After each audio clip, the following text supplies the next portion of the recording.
we sit and meditate, in general, not just doing the compassion practice, but the practice of mindfulness itself, which the Buddha spoke of as all helpful.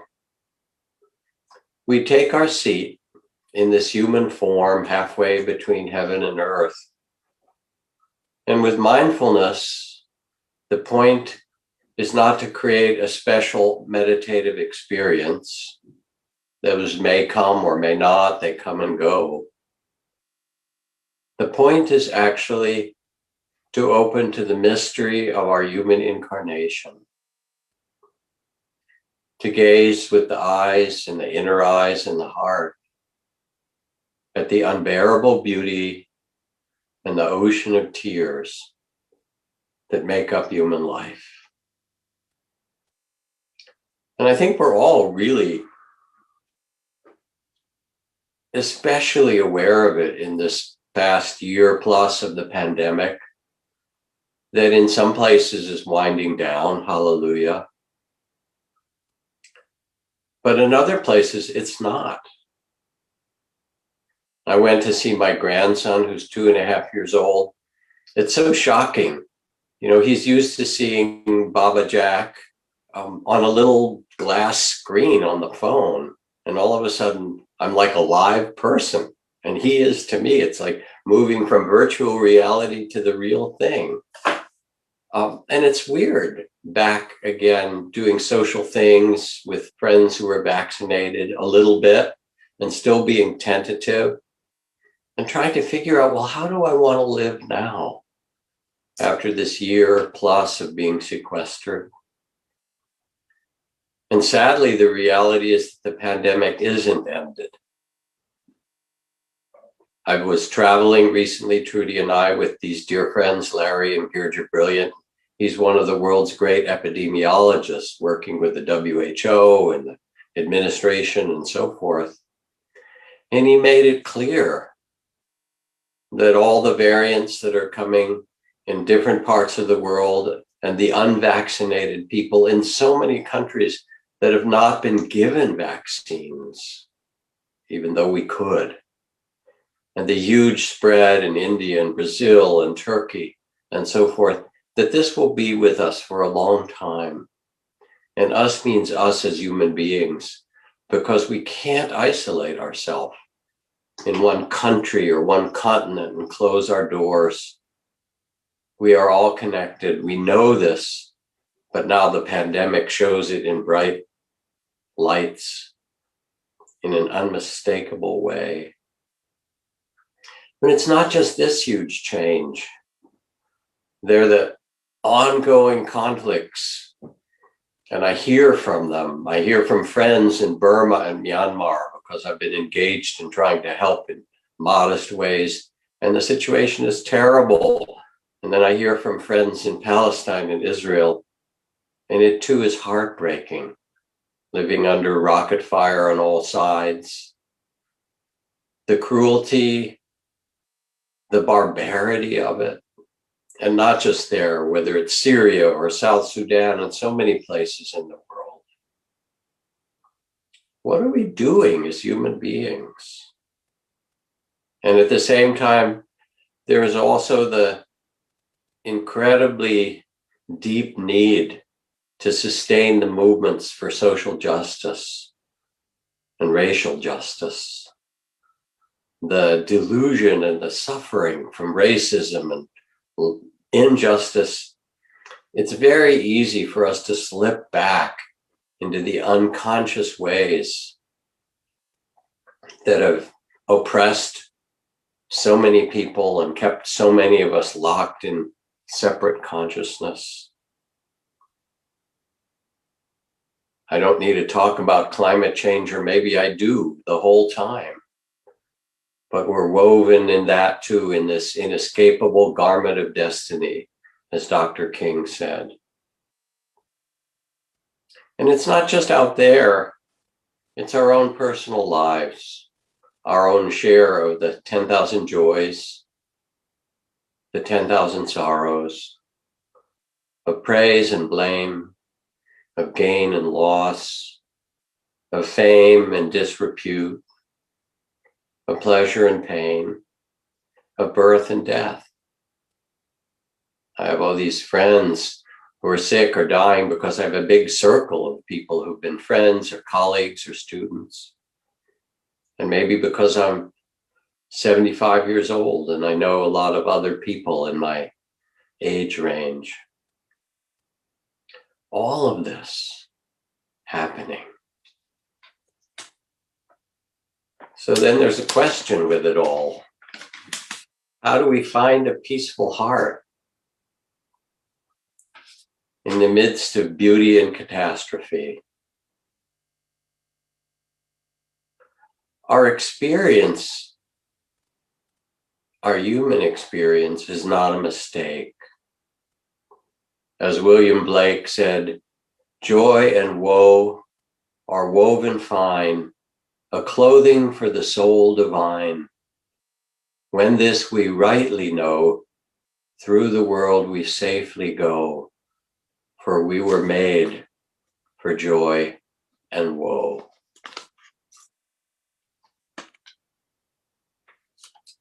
There's a passage in Thomas Merton, the great Christian mystic writer,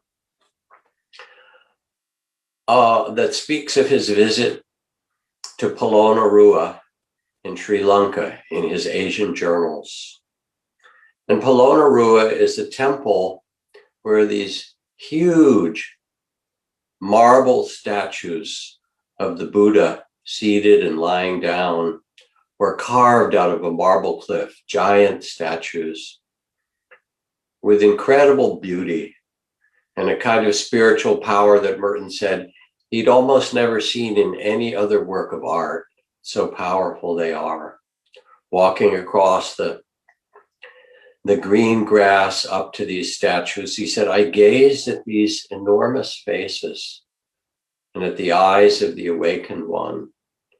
And I could feel in that gaze the consciousness that was seeing it all, seeing every possibility, at peace in the midst of it, the peace not of making an argument with anything, not the peace of emotional resignation, but the eyes of great compassion and of the emptiness that could see all things rising and passing in the space of consciousness itself, in the awakened heart. It's said in the stories and texts that are told that after the Buddha's enlightenment, he traveled and walked the dusty roads of India for 45 years, teaching and meeting people and eating and gathering and creating a community. And all the time, he did so in nirvana. What could that mean? Does that mean nirvana is someplace else? We hear that and think, oh, if I go to the Himalayas or I have the right meditative experience or take the right substance or something, I'll get to someplace and that's nirvana. But there he was, trudging through the dusty roads, the rainy season, walking and sitting and speaking, and being well and being sick, tending his community, all in nirvana. The compassionate one, the liberated one. How does this relate to you? To me? So here's the beginning of an answer, a key to understanding this and what it means for peace of mind and a free heart. And it's a question, maybe a strange question for that. Who are you?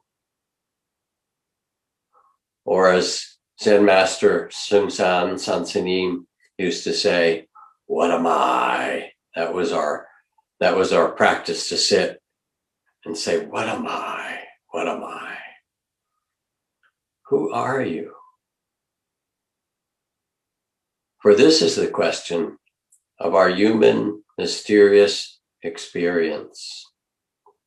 And one of the things that's most remarkable about our human experience, in Buddhist psychology, it's one of the key elements to understand, is that we, consciousness, can create an identity that feels separate from the rest. Me, mine, in this head, in this body, in this bag of skin. We believe this is who we are. But the whole sense of identity is up for grabs. You're invited to look, to examine. Suppose, for example, I hold up my two hands, and this hand is me, and this hand is something I'm going to explore. So I take this hand and I feel it, and I notice that one of the nails on this hand is a little long and needs to be clipped, and the skin back here is a little bit rough, or, is aging. So in this case, this is me, Jack, Baba Jack, as I'm called by Desmond. And this is the object of my attention. Now I switch and I feel with this hand. Now this is me, and I'm noticing, oh, the palm has these creases in it, and it feels slightly moist, as if maybe in speaking and talking with you, there's some sense, I don't feel anxiety. I really love doing this, but there's some sense that my body's engaged and alive somehow in it, and it's warm where I am. And all of a sudden, it's me feeling this other thing. We can put our identity anywhere. We can create ourself in so many ways. But who are you? Who are we? I remember sitting in a retreat hall with Ram Dass at one point, and there was a man who'd come to practice a quadriplegic, lying on a bed that he could move with one hand a little bit somehow to guide himself around. Ram Dass was teaching, and at one point he indicated he wanted to speak, and someone went over and held the microphone to his mouth. And he said, Ram Dass says, we are not our body. Hallelujah. And you could feel the joy in him to know that he was not that quadriplegic body. But who are we? Who are you? There's so many roles we identify with. Yes, we can identify with our body. We can identify with our emotions, but the thing is they keep changing. We can identify with our thoughts, but that's more troublesome. There's so many of them, and they're going so many directions. And then we have our roles. Here's a woman, a physician, a doctor. When she's in the hospital, she's treated as the doctor. But when she gets home, she's not the doctor anymore. She takes off the white coat and the stethoscope. She's mom to her 3 children, an entirely different role. And then she is a lover or a wife or a partner for her lover, another role. And then she calls her parents who are going through a hard time, and all of a sudden she's a daughter. And that week she goes to the school board that she's on, and people look at her, is she a liberal or a conservative? And then they look at her and try to see her ancestors.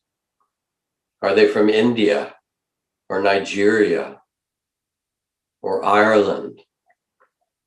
What is her skin color? What is her sign? Is she a Virgo, a Libra, a Sagittarius? And she could identify with all or any of these, as you can. But they're temporary, you know. They keep changing. Like water, they change. Our roles, our thoughts, our emotions.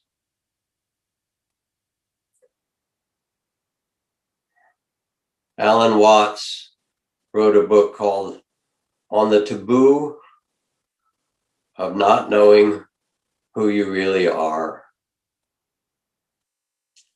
He wrote about how in this society we're taught to pay attention outwardly, to consume, to compete, to be with others, to act in these ways, to get educated, to be in the drama of the society. But we're never taught to turn back inside, to step out of our identities. And this is the place of freedom. This was the Buddha wandering for 45 years across India. One of his titles is the one thus come, or the one thus gone. Not fixed in any way, but just the openness that came and disappeared. It's a shift to vastness and presence. Now, this sounds kind of philosophical as I'm talking about it, but I want it to be practical and real because it's a profound invitation to you, to me. Let's do a little meditation practice for 20 seconds that I've done before with you. And here's the instruction. When I say start, I want you to stop or cease being aware. When I say begin, do whatever you can to not be aware. Squinch your eyes, hold your ears, do whatever you need. All right, are you ready? Don't be aware, begin.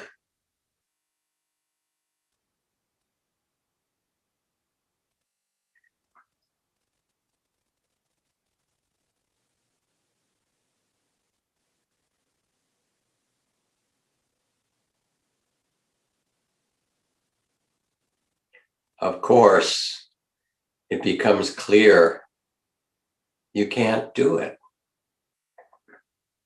Because who you are is awareness itself. You are consciousness. You are this loving awareness that was born into this body, that is the witness of emotions that come and go and thoughts, that puts on the roles and identifies with your body in all its phases, when it's a tiny infant and a little child and a middle-aged athlete and an older person. Who you are, my teacher Ajahn Chah called the one who knows, the knowing itself. There's a text or a story of someone coming to see the Buddha and asks him a profound question and says, "You are a Buddha, is that correct?" And the Buddha answers, "Yes, an awakened one." Says, "How can I practice so that I will not be seen by the king of death?" Well, this is a profound question. How do I live so that I will not be subject to death? And the Buddha responds, "For one who is not identified with this body and heart and mind, with the physical body, the emotions, the thoughts, perceptions that make up this life, for one who does not take this to be themselves, such a one will not be seen by the king of death."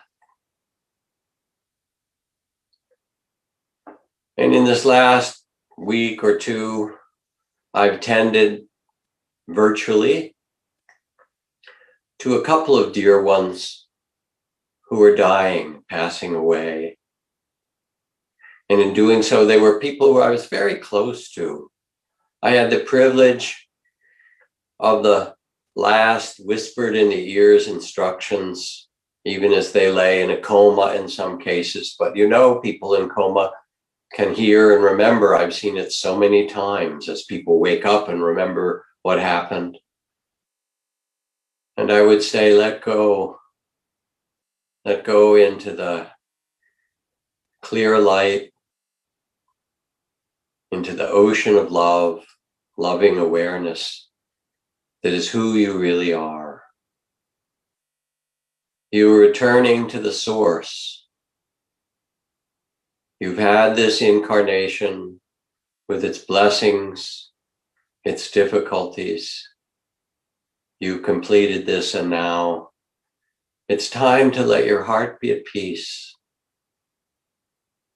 and let go into the clear, pure light, the ocean of love. To know that who you are is undying, loving awareness itself.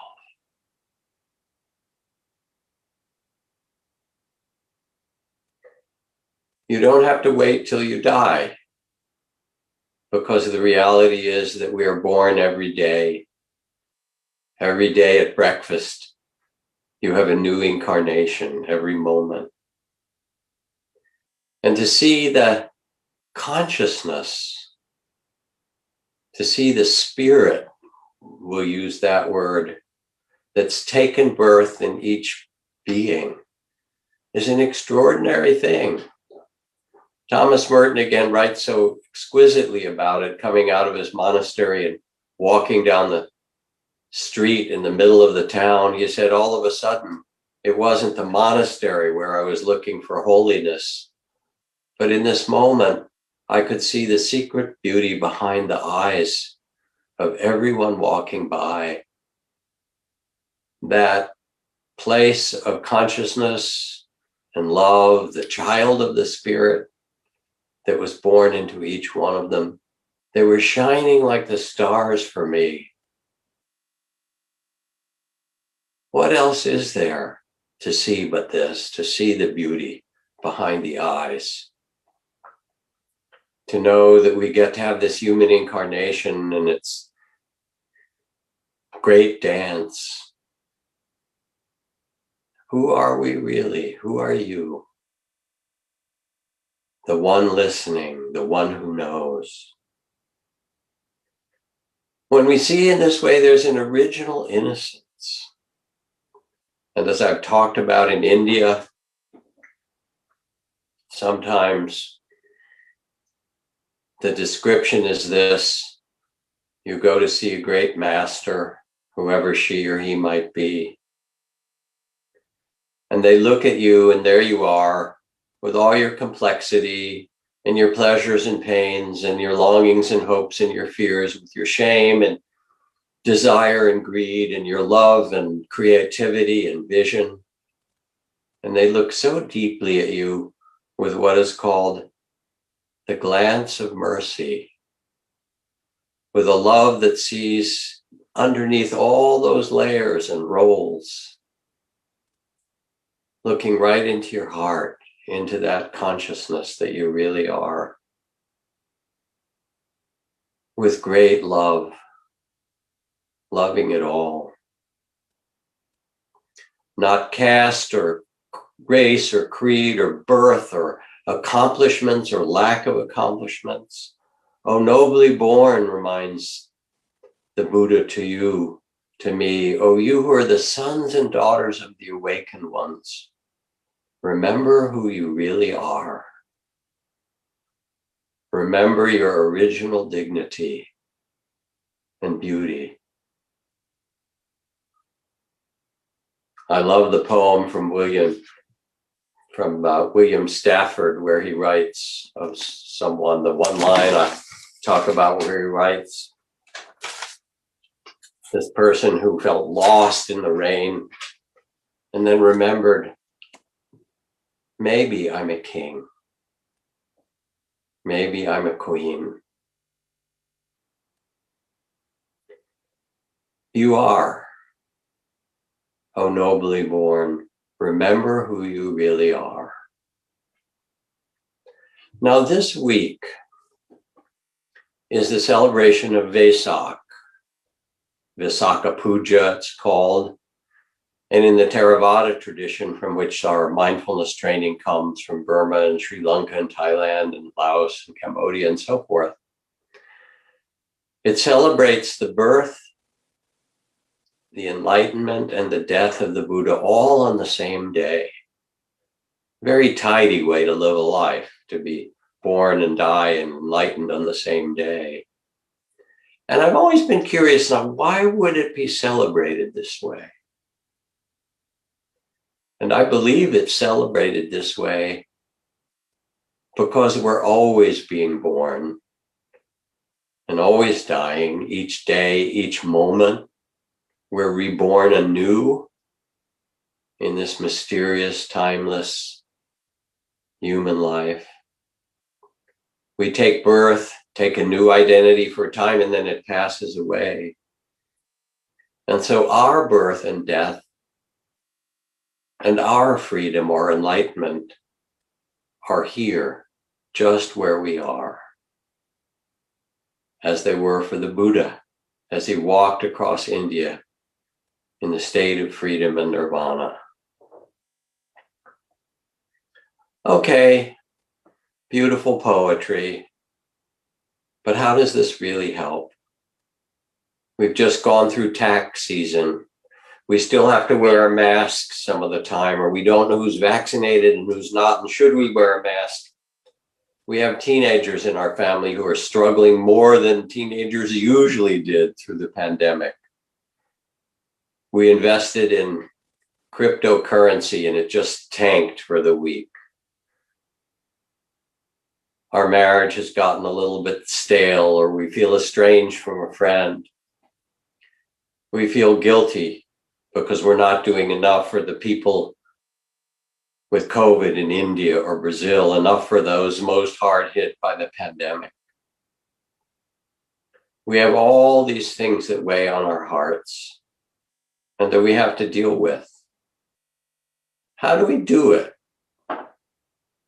I remember this cartoon of Peanuts, and there's Charlie Brown lying in his bed saying, "Sometimes I lie awake at night and ask, where have I gone wrong? And then a voice says to me, this is going to take more than one night." You know, that great humor of Charles Schulz. So here's the story. There was a ardent young monk who practiced day and night in order to get enlightened. Struggled and nothing happened. And finally he decided, I just have to get out of the monastery. And he'd heard there was some wise old hermit at the top of the mountains. And so he began to walk the trails that went way into the mountains. And there, partway up, he saw an old wise woman walking down the path, carrying a great bundle. And he realized she was the one he'd heard about, this sage. And he asked her, he said, I've been struggling and searching for enlightenment. Do you know anything of this? And she gazed at him with great tender eyes and dropped her bundle on the ground as if to say, just let it go. Whatever you want, whoever you are, whatever you imagine, just let go and be, just let it go. And in his case, it was the right moment. And he realized what we all can learn, that he could let it go. Not try to be something, not to even look for enlightenment, but just to be. And then he looked at her and he said, so now what? And she reached down and picked up the bundle and continued to walk down toward town. And the paintings that are done of this wise sage in different forms show her entering the marketplace with what is called bliss-bestowing hands, going into the shops and speaking with people and being part of the community. And all that she does, all that she touches, is with a free and loving heart. So yes, we are this loving awareness itself. And yes, we have this human life. Suzuki Roshi Zen master puts it this way. Excuse me. He says, "You're perfect just as you are, and there's still room for improvement."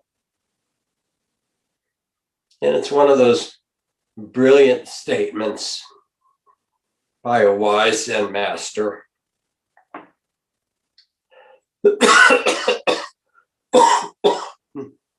Oh well.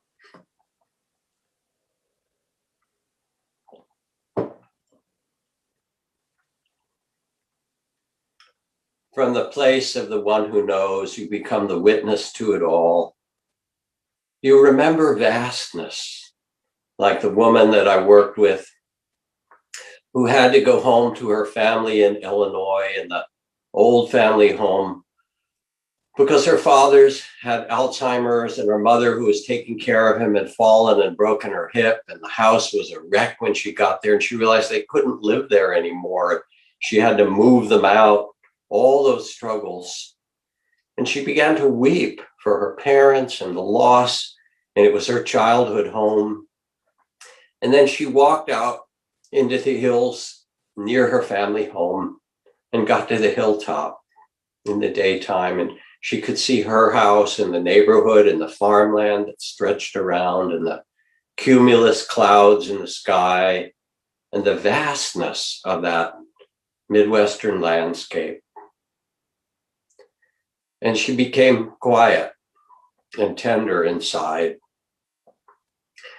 And as she breathed, she realized she wasn't the only one whose parents were aging. She wasn't the only one whose life was in change.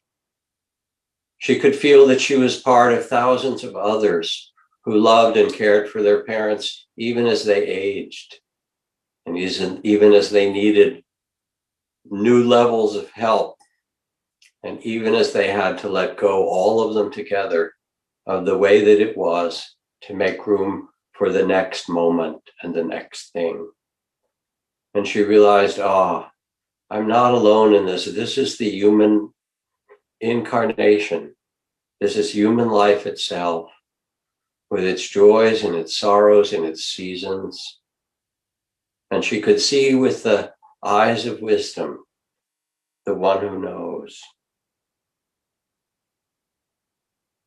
So you see in this way, and then you go back and you mop the floor and you tend the people around with care and a loving heart. And you do it beautifully. We learned this in the monastery, that you took care with your bowl and your robes and all the things that were given to you, and you swept the path beautifully, not in order to have a clean path, but to express the care and love that you had learned, even as you became vast in your consciousness, in your heart. The goal being to be where you are, with an inner freedom and love. And then again, as William Blake said, if one is to do good, it must be done in the minute particulars. General good is the plea of the hypocrite, the flatterer, and the scoundrel. So you know who you are. Underneath it all, under all those robes and roles and thoughts and feelings, you become the one who knows. And then you enter with caring and bliss-bestowing hands. Now, as we get toward the end of this talk, and there's a bit of a ways to go still, I want to talk about a book that I've been reading, and the title will be put in the chat for those who want. It's called Novice to Master, the story of Soko Morinaga, who became a great Zen master and died a couple of decades ago in the 1990s. And he trained in the Rinzai Zen tradition. And he described after World War II, his parents died not long after the end of the Second World War, and the whole society was in a huge upheaval, and he didn't know what to do. And he decided to enter a Zen monastery and understand himself and the world. And he went to work in the garden of the monastery, because after he bowed and was received, Master 𝐜𝐨𝐧𝐧𝐞𝐜 said, "You're here, you need to help." And he said, "What can I do?" And 𝐜𝐸𝐴 said, "Clean the garden." So he went and he raked all the leaves. There was lots of fallen leaves that had happened from a storm that passed and other things. And he raked a big pile of leaves and tended the paths. And he was kind of proud of himself because it looked so good, what he'd done. And he called the Roshi and he said, "Where should I put this trash?" The pile of leaves and twigs that he'd raked up. And the Roshi shouted at him, which is part of that Rinzai tradition, "There is no trash. There is no trash." And then the Roshi looked at him and said, "You don't believe me. Here's what I want you to do. Go and get a big sack and take all the leaves out of this pile and put them in it, because we'll use them to make a fire under the warm, hot bath that the monks use." So he brought the bag, took all the leaves out and put them in there. But then there was this whole big pile of underneath them of stones and clods of earth, even though the leaves and the twigs had been taken out. And he thought, well, surely this is useless. And the master said, "Now sort out and pick out all the stones, because with the great rains, where the rain comes down, the rain spouts from the building, the stones have been dislodged. And with a whole basket of stones, he was directed to place the stones back and fix where they had been dislodged until it was perfectly smooth and the rainwater could flow easily." And he went back and he saw the master had then picked up all the sand and the clods of dirt that were there in another basket, and was going along the path looking for small depressions and dips where at night, if one wasn't careful, one might fall or misstep. And he placed them carefully one after another. And when it was done and there was nothing left of the pile, the master paused with him and said, "From the first, in people and in things, there's no such thing as trash."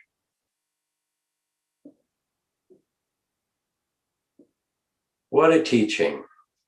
What a beautiful teaching. In people and in things, there's no such thing as trash. There's just this world that we have to tend in our way. Now, the story of Morinaga Roshi is primarily one of very hard training.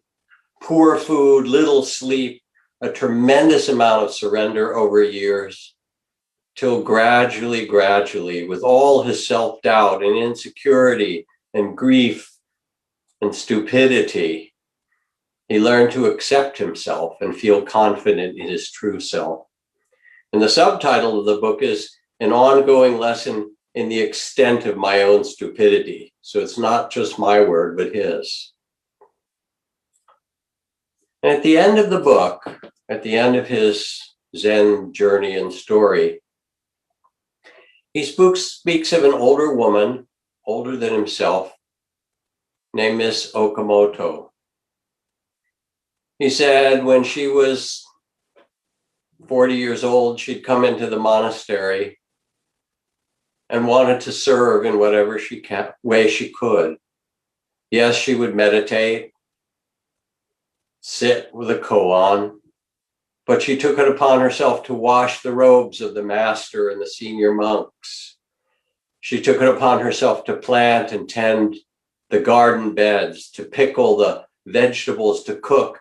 She was incredibly devoted to the monastery, and her practice was this one of working from morning till night, serving in a very dedicated and full way. And she lived a strict and upright life such that when the young new novices were sent to talk to Miss Okamoto, they were a little scared of her because she was so intent and serious. And then in her 70s, she called to the Zen master. She said, you know, I've asked very little of you. Now, 𝐷𝐤𝐽 had died and Morinaga had become the Zen master of the temple. I asked so little, but I'm terrified because I was told I have metastatic cancer. And it turns out that I'm grateful for these teachings, but I realize I must have failed because I'm really afraid. I'm afraid of dying. How have I gone wrong? How have I gone wrong? And now I will read you some excerpts from Morinaga's description of his work with her.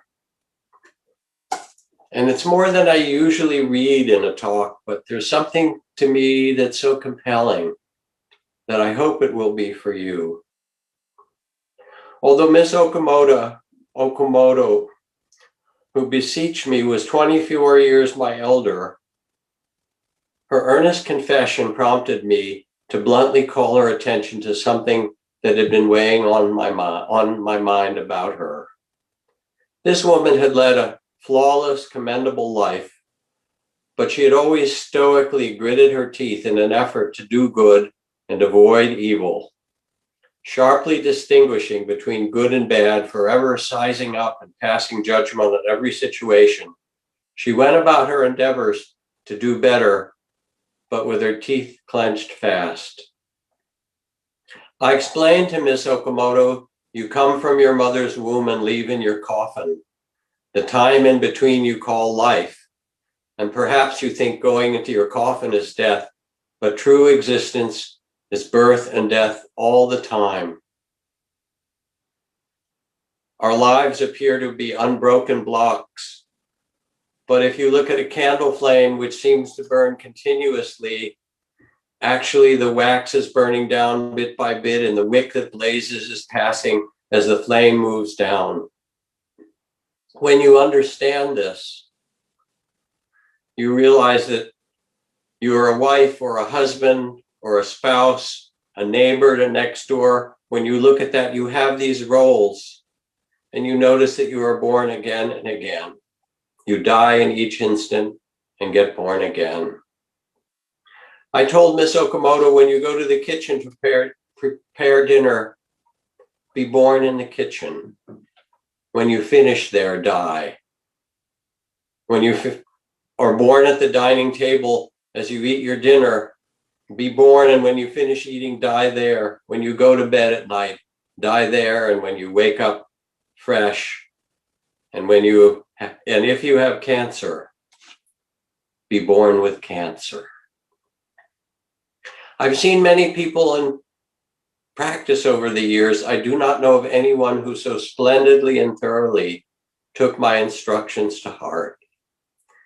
It wasn't even 10 days before her rigid countenance had softened into a baby face, into the face of a sweet old lady, an old woman.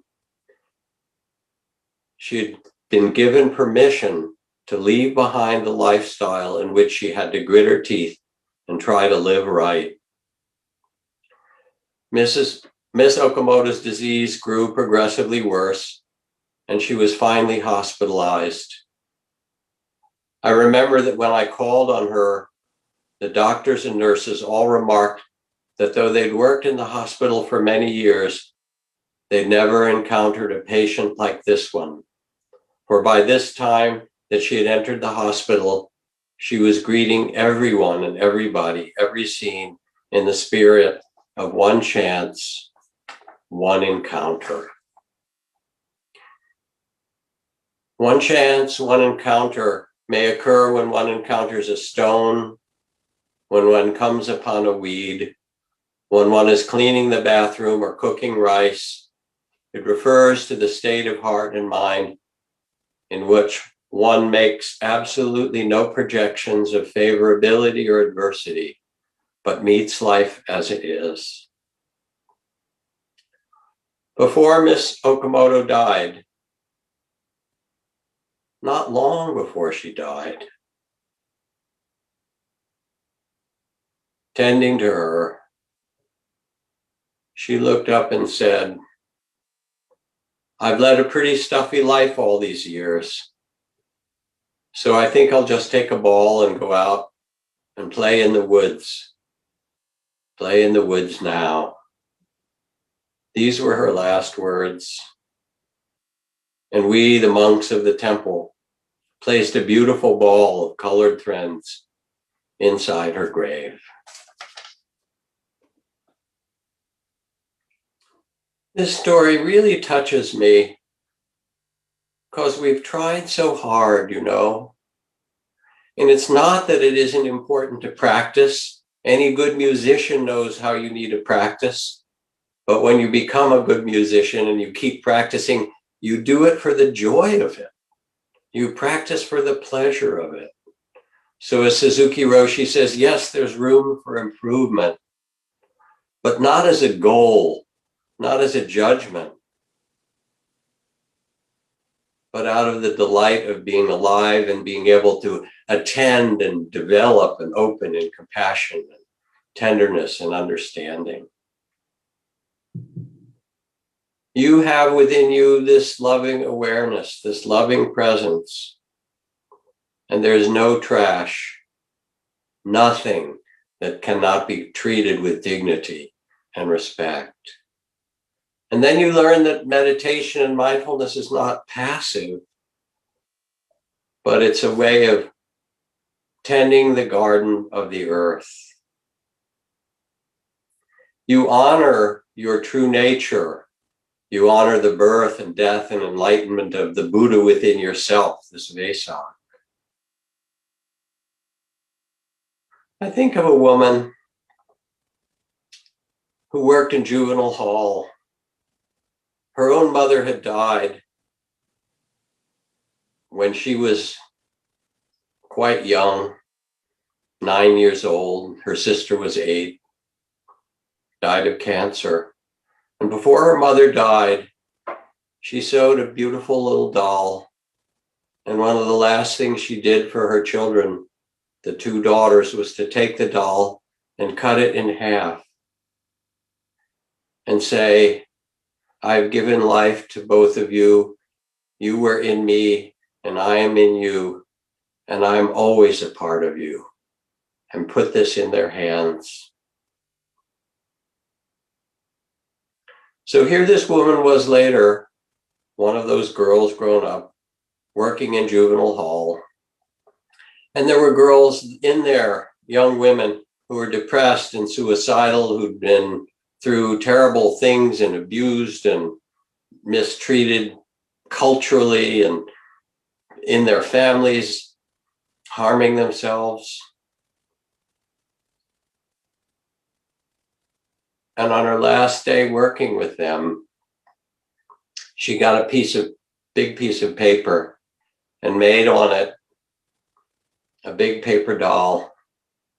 She'd been with the girls for some months, and then she cut it into 6 parts and she gave it part to each one of them and said, "I've come to know you and I've come to love you, and I want you to know that I'm with you. You can always carry this." And a year later, she received a letter from one of those girls saying, "I went back and finished high school. I'm about to go to community college now. Yes, I felt terrible at times. I thought somehow of times of the worst time of killing myself. And then I would take out the part of the doll you gave me and know you were with me."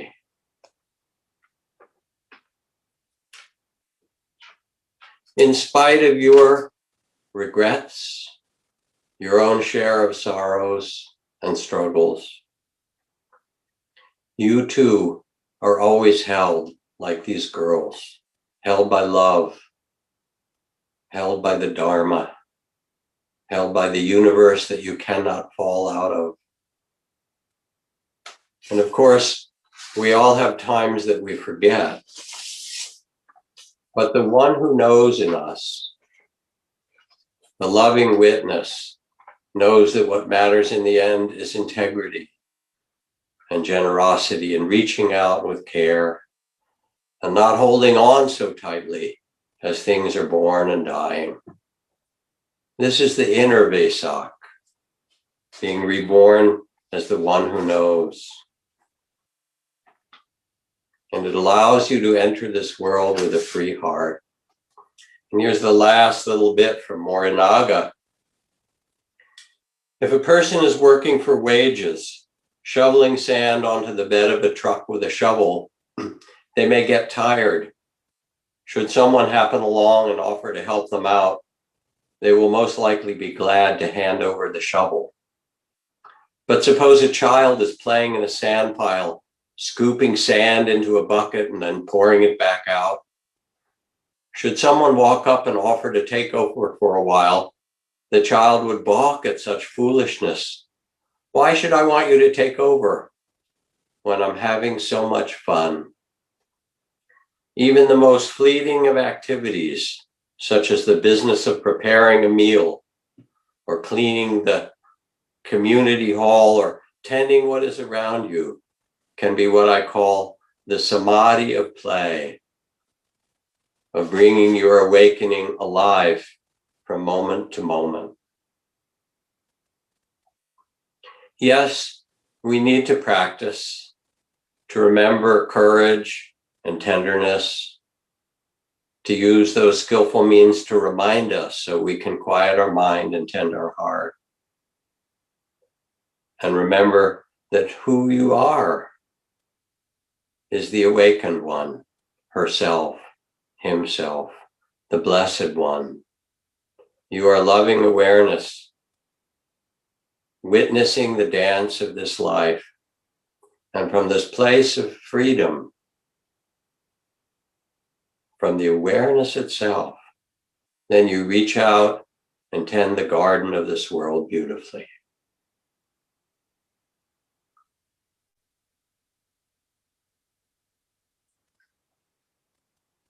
So take a moment just to settle with these words.